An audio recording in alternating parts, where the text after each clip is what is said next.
सोलापूर लोकसभा मतदारसंघाच्या नवनिर्वाचित खासदार म्हणजे प्रणितीताई शिंदे। प्रणिती शिंदे विषयीच्या काही महत्त्वाच्या गोष्टी आपण आजच्या या व्हिडिओमध्ये जाणून घेणार आहोत। तर प्रणिती शिंदे या 2009 साली पहिल्यांदा सोलापूर मध्य या विधानसभा मतदारसंघातून आमदार म्हणून निवडून आल्या।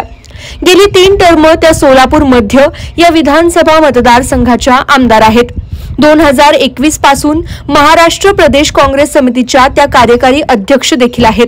तर 2024 च्या लोकसभा निवडणुकीत त्या सोलापूर लोकसभा मतदारसंघाच्या पहिल्या महिला खासदार बनल्या आहेत। प्रणिती शिंदे यांचे वडील म्हणजे राजकारणातले दिग्गज नेते सुशील कुमार शिंदे।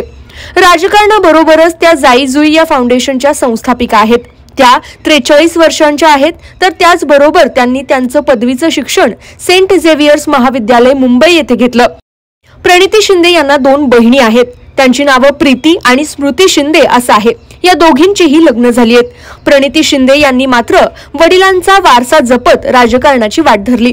प्रणिती शिंदे यांना लग्नाविषयी विचारलं असता त्या म्हणतात की प्रत्येकाचं एक वेगळं टाइम झोन असतं, त्यानुसार जेव्हा मला वाटेल त्यावेळी मी लग्न नक्कीच करेन। व त्यांच्या वडिलांना याविषयी विचारलं असता वडील म्हणतात की माझं स्वतःचं प्रेमविवाह आहे, त्यामुळे मी तिच्यावर कोणताही दबाव आणत नाही। ती कोणत्याही जातीच्या जोडीदारासोबत लग्न करू शकते, मात्र तो चांगला कमाऊ असला पाहिजे व केपेबल असला पाहिजे।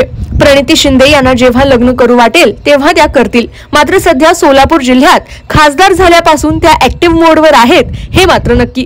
तुम्हाला ही माहिती कशी वाटली ते कमेंट करून नक्की कळवा।